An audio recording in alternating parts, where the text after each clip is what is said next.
Hey guys, hope you all are doing great. And today is very important video, right? This video is very important because I haven't made any kind of video on test automation, right? ETL test automation so far, right? And there were a lot of requests on this topic, so I thought that I will do it. And hopefully, this will be helpful for you to crack your next interviews, guys, right? So there are few assumptions that I would like to clarify here, right? So the questions that we are going to take, like 10 top 10 questions basically, right? And these questions are basically primarily focused for experienced ETL automation test engineer or SDET lead basically, right? This is not for the freshers, right? So as a fresher, this will not make probably too much of a sense for you, right? And then second assumption is these questions are primary focused on basically ETL automation testing profile, obviously, that we have mentioned here, because majority of the question will be on the ETL testing related, right? And then third assumption is basically these questions are very suitable for your managerial round of interview, all right? Though these questions are also relevant for your technical round of interview, but yeah, mostly for the managerial round of interview because these are little bit high level of questions basically, right? So these are few things, and let's try to jump on the questions directly, guys. Okay, so let's try to take the first question. First question is, what role does automation play in your ETL testing strategy, right? So what this question is basically, what is the importance of automation testing in ETL testing basically? This is what basically they want to ask, right? So what do you think, guys, should be the right answer? Okay, let's look at the answer then. All right. So answer here is automation. So there are a couple of points basically that you can mention, right? So automation plays a crucial role in improving the performance and efficiency and accuracy, right? Because automation will have very less chances of wrong kind of error. Uh, I mean manual error, right? So that is the thing, right? So and also since this is automation, you will be having the better efficiency, right? So this is the first point. Second one is basically, as I said, it's always the uh, very faster execution. You can do the faster execution of the repetitive test cases, because if you want to run the test cases multiple times, right? For example, data driven test cases, right? Probably for the multiple set of data you want to run the same test. In that case, automation will make sense, guys, right?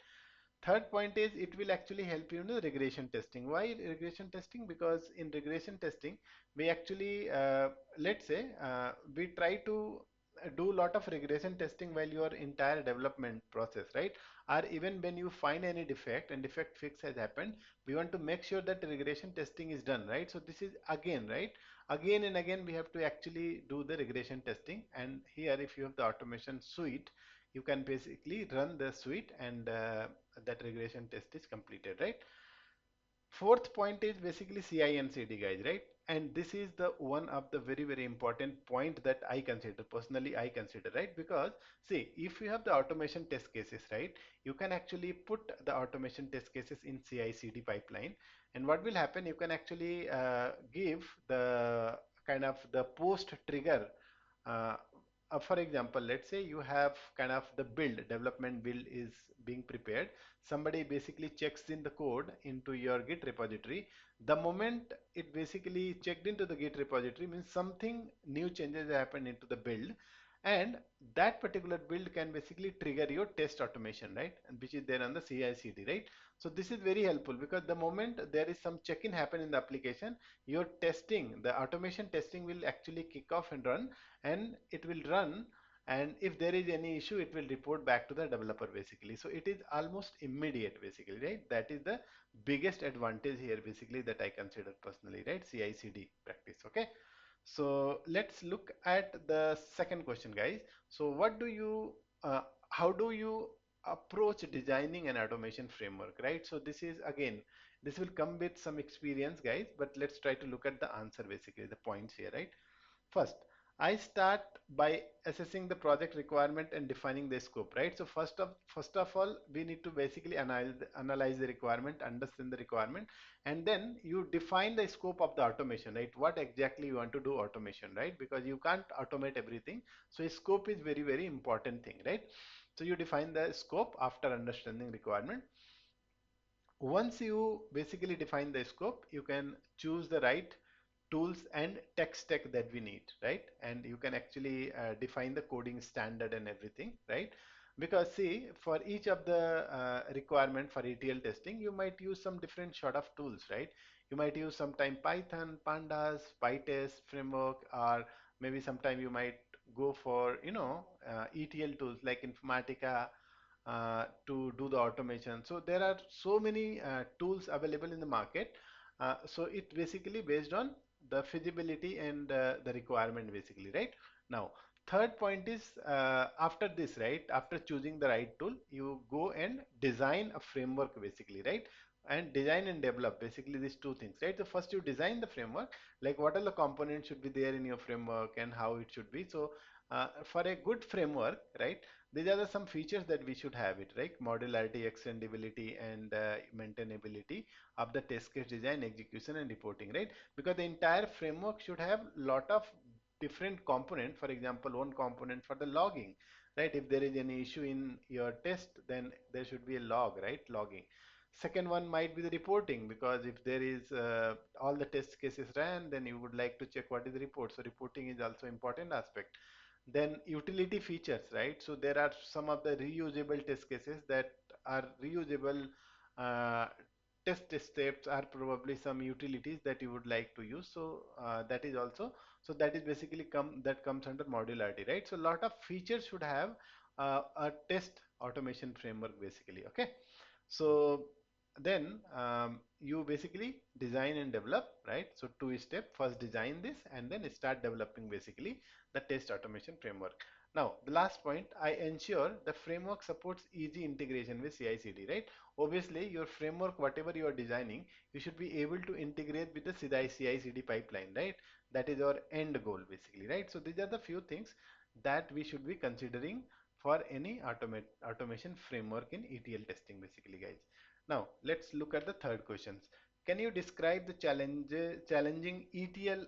Okay, describe a challenging ETL automation testing project you manage. Yeah, so they basically want to ask, have you came across any kind of challenging situation where it was very difficult for you to manage that particular automation uh, things, right? ETL automation testing project. Okay, so let's go and see that answer, right? So answer is, in one project, we faced issue with the legacy system, which was complex and poorly documented. Basically, what we are trying to say here is the system that we were using, like the ETL system that we were using, it was actually, let's say, homegrown, or it was basically developed. It is not a standard tool, basically. It was developed, let's say, with the usage of some sort of, PL SQL or shell scripting and all those things. And at the same time, it was not documented properly. Like there was no proper documentation, no comment in the code, etc.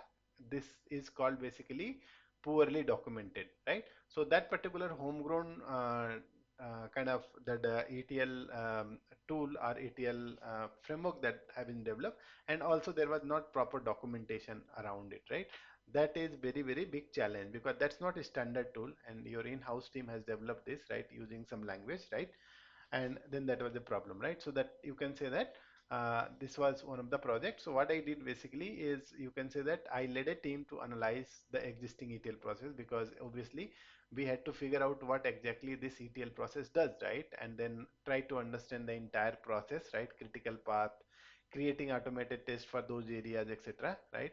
And that was kind of the approach that we took. And after that, what we did is, by implementing the phased automation approach, because once we identified this particular ETL process, we actually defined our own phased automation approach for testing. And with the collaboration with the stakeholders, we were able to actually achieve good amount of test coverage in terms of test automation, right? Which basically significantly reduce our time and improve the quality basically. So this is what you can say, right? I mean, you can always talk about it, right? The ETL project which was there, it was really difficult to understand because it was used by homegrown and all those things, right? Now, once you don't understand the requirement, how do you automate, right? So this is what basically this talks about. You can actually explain this straight away, right? Now, let's go to the next question. It says that how do you prioritize test cases in your automation strategy? This is very good question, right? Because see, how do you prioritize? Like they want to understand like your thought process, like how do you choose the test cases, which one to automate, which one not to automate, right? So they want to understand what is your strategy basically. How do you pick the test cases, right? So let's look at the answer basically. So I prioritize the test cases based on risk assessment, guys, right? Risk assessment means which area is more risky. So basically focusing on high impact and high risk area first, yeah. Because see, if you are automating those areas which are basically very highly impacted or high risk area, you are basically uh, kind of doing a lot of justice with the business, because business need these test cases to be actually automated, and they want to make sure this critical functionality should always be running, right? Because these are the risk risky area basically, high risk area. Okay. Now, second thing is the critical ETL process that affect my business, right? Second thing is, first one is high impact high risk area, second one is basically the critical business focus, right? Your business, whichever area is having, for example, let's say you have the reporting area, right? You should be actually making sure your reports are actually properly generated, and the data that is required from the warehouse for the report is actually coming as a correct data, right? So that is basically, that should be your highest priority based on the business, right? So any business, there should be the core part of it, and those part should be thoroughly tested. Second thing, right?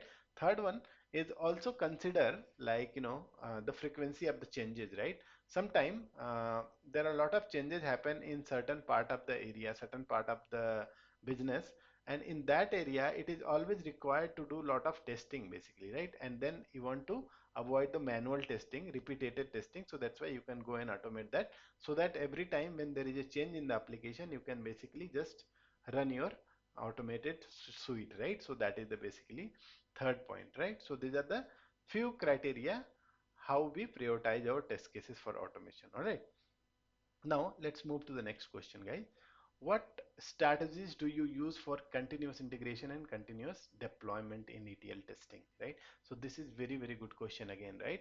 Because see, why do we use continuous integration and continuous deployment, right, in ETL testing? Let's look at the answer basically, right? So couple of things, right? Integrating automated. So you can say the integrating automated ETL test, right, ensures that whatever changes are happening in the development cycle is immediately validated. As I said, right, you have two pipeline, one is for the development, another one is for the testing, right? So where you have kept all your regression test cases, right? The moment there is some check-in happens or there is some code changes happen in the development application, right, immediately it will fire or it will kick off the test automation suite, and immediately it will run and it will report back if there is any issue in the build itself, right? So this is the one thing basically, right? That's why immediately validated immediately changes. Okay. Now, second point is, second, where is it? Okay. So second point is, this involves setting up automated trigger, right? That's what I was talking, right? Trigger for test upon code commits, right? When the code is committed using version control, let's say GitHub or Git repository is used there, right? And that point of time there is a code commit happening on the Git repository, and that basically triggers the test cases, right? Ensuring the test results are reported back to development team for a quick feedback basically, right? So this is again another CI/CD pipeline basically, right? Now, third thing that we do is basically we regularly schedule regression test cases, right? Why regularly? Because see, let's say we are not running this automated one, right, end-to-end CI/CD, then what we can do, we can also basically schedule at least running it over the weekend or sometime basically the entire, so that you make sure your application is always bug free basically, right? If there is any changes also, you basically regularly schedule regression test. that are also part of strategy to catch any issue early, right? So before even any issue is introduced, your automation pack or this test, right, automated suite will basically identify. So that's why CI/CD plays a very crucial role in ensuring the end-to-end automation basically. Okay, let's go to the next question. How do you prioritize automation task under tight deadline? Okay, so this is important thing, right? So how do you prioritize? Because see, you have the tight deadline, right? You don't have lot of time to do the automation, and automation definitely need lot of time to do the proper automation. If you want to do the framework development, lot of component and other things is required. So how do you prioritize basically? That's what they want to ask if you don't have enough time for that, right? So for if don't have enough time, what I will do is here the answer, right? I would focus on automating the most critical test cases first, yeah. So obviously I have to do the automation, then what I will focus basically the most critical test cases. Let's say 20 test cases are there, out of them 5 are only critical test cases. I will first focus on those 5, okay? If that is done, then what I will do also is I will see that what are the existing automated test cases are there. Let's say we can actually leverage that. Let's say there are 10 steps in a particular test case, 8 of them are common basically, right? I can actually at least don't need to write the test 8 steps, first 8 steps, only 2 or 3 steps for the next test case I just need to add. So we can basically leverage the existing automated. Another example of leveraging is basically you can, let's say you have the reusable functionality, right? Reusable functions, right? For example, reading the source data, right, from a file basically, right? And this particular one of the function that can be used anywhere, right? You can like you are reading multiple files, then you can use this particular code everywhere, isn't it? Because you just write once and use multiple times, right? So leveraging the existing automated test basically. Third one is employing a risk-based approach to ensure the most significant areas covered. Again, right? I mean, you have to find out what is the very, very risky area in the particular business, whatever business it is, right? Area or the automation ETL jobs, etc. And then we basically have to go for the automation in that area. But it has to be first in this order. We have to follow in this order basically. Okay.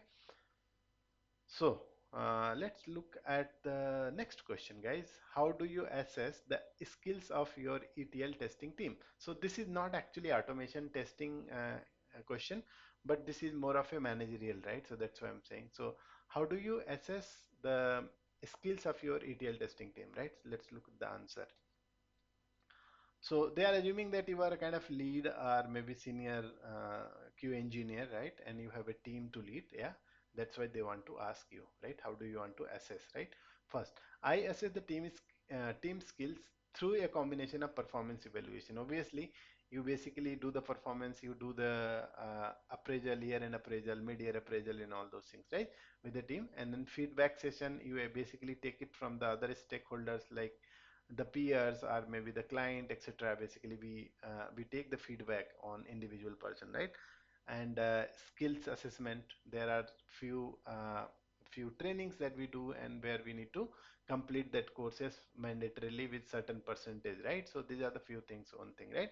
Second thing is regular one-on meeting, right, with the person to identify what is the area that he need to be trained basically, right? Not to find the fault, but just to ensure that we have one-on-one meeting so that we can basically understand what the team member is needing, right? And based on that, we can actually provide or help identify the area of growth that you need to focus on, right? And then third one, I always encourage the team members to participate in workshop, right? So always encouraging the team members to go for external certification or wherever possible, right? They should be able to attend some kind of webinars or some kind of workshop, etc. Right? So these are the few things that basically ensure that uh, you basically, this is the way how you assess the skill of your testing team basically. Okay, let's look at the next question. What strategy do you use to ensure your team collaboration, right? So it's again like a lead level question or managerial level question, right? They expect you to answer like how do you ensure your team is collaborating properly with each other and then having a proper communication. There is no conflict between teams and other things, right? So now you can just say that I propose an open communication culture through regular stand-up meeting. So basically you can say that every day I actually set up a 15 minutes stand-up meeting wherein we talk about kind of the regular things, right? Like what you did yesterday, what is planned for today, and what is the plan, like is there any issue or block or something like that, right? So this is basically the stand-up meeting that we all do in the agile methodology, right? So this is one way where all the people will come together and then basically talk about what they want to do today and other stuff, right? Any issues related to things. So this is also a good way to basically collaborate with the team basically together, right? One thing. Second thing is I also always encourage team members to discuss challenges and share the insights basically, right? So team members should be able to feel comfortable, right? Because they should not feel that you as a lead are trying to judge them. You create open communication culture within your team, and then that is how best thing that you can do, right? So share your insights and discuss challenges, etc. in the meetings basically, so you can actually facilitate that. Now, third thing is the cross training, right? So within each of the team members, they are working on the certain set of applications, right? You can actually encourage to have the cross training so that you can learn from each other, and then ultimately it will help foster the collaboration and allow members to understand different roles and perspective within the team, right? So this is the eighth question. Now let's go to the next one. How do you determine the ETL test? Okay, so how do you determine which ETL test cases to be automated, right? So let's say you have a number of manual test cases. How do you determine which one to be tested, right? So we have already looked at very similar questions, right? What is the priority? How do you determine? And like the risk based approach, right? First thing. Second one is basically the repetition, like regression test cases we need to be doing, data driven if there is anything that we need to do, right? So all those things probably. Let's look at the answer then here. Similar line, yeah, but here a little bit of point wise, right? So first thing is the frequency of the execution, right? High frequency tests are ideal for automation to save time because you are actually doing multiple times the same test, right? It's worth that you go and automate them, right? You can save a lot of time there. No, complexity. Complexity means basically if the ETL workflow is very complex, right? And in that case, it's worth doing the automation because it is kind of more prone to human error. Because if some process is complex and you want to basically test it manually, there will be a lot of challenges and might be the testing might go wrong basically, right? That's why we should do the complexity. If it is high complexity test case, go for automation. First one is frequency, right? Second one is complexity. Third one is the critical business process, right? So none of them maybe okay, but it is very important for the business perspective, right? They want basically this functionality to be running all the time, right? And they want this to be thoroughly tested, right? Because this is their critical process basically, right? They can't afford to fail it. So that's why third criteria is that for the automation. And fourth one is again repetitive nature, right? So for example, if some test cases you have to run multiple times during the development cycle, then it's good idea to do the automation for them. All right, let's look at the last question, guys. And what methods do you use for data reconciliation in ETL testing, right? So this is again not exactly kind of ETL automation testing question, but this is important because they want to ask you how do you do the data reconciliation, right? Data reconciliation between source target, staging target, and all those, basically to comparing the data, right? Let's look at the answer, guys. Okay. Data reconciliation involves comparing source and target data to ensure consistency, not only source and target, but other stages as well, basically. I understand automated scripts to validate row count. Oh, I use automated. So basically, they want to know that how do you use basically reconciliation? How do you do the reconciliation? So you can say that I use the automated scripts or automated framework that I have, which will basically validate the row count are comparing the data between two sources, two source and target, I mean two stages, right? And we do lot of checks on the data validation basically, right? A lot of different data quality checks, etc., right? So all those things you can say. And when there is a discrepancy arise, I perform detailed investigation, right? So once you run this automated test cases, this will tell you, okay, there is something, some failure happened. Then what you go, you basically go and dig in manually and try to figure out what is the error basically, right? And trace the issue back to where exactly it is originating. Let's say extraction, transformation, or loading, where exactly this issue actually originated from, right? So this is basically the method that I use for data reconciliation in ETL testing, that you can say, right? So this brings to the last question basically. Okay, all right, guys. And yeah, so yeah, I think that's all for this video. And one more thing, guys, if you want to learn like automation testing, end-to-end automation testing, right? Uh, Automation testing, ETL automation testing using pandas, then you can basically register for the upcoming classes, right? Upcoming course that we have it, and you can find the detail on the description box of this particular video. Okay, and you can take mm, the a demo session basically, right? And then you can decide whether you want to learn the test automation. Yeah, all right. So that's all for this video, and I know that this video is little longer and it was worth having this long video. Okay, and I feel that this video is long, but I think a lot of information that we have covered, right? I hope that this has given you some different perspective, and if you got some understanding, little bit of things that you learned something extra in this video, I would encourage you to basically subscribe this channel, share with your friends, and also don't forget to hit the bell notification, right? And I'll see you soon with the next video. Until then, happy learning. God bless you. Bye.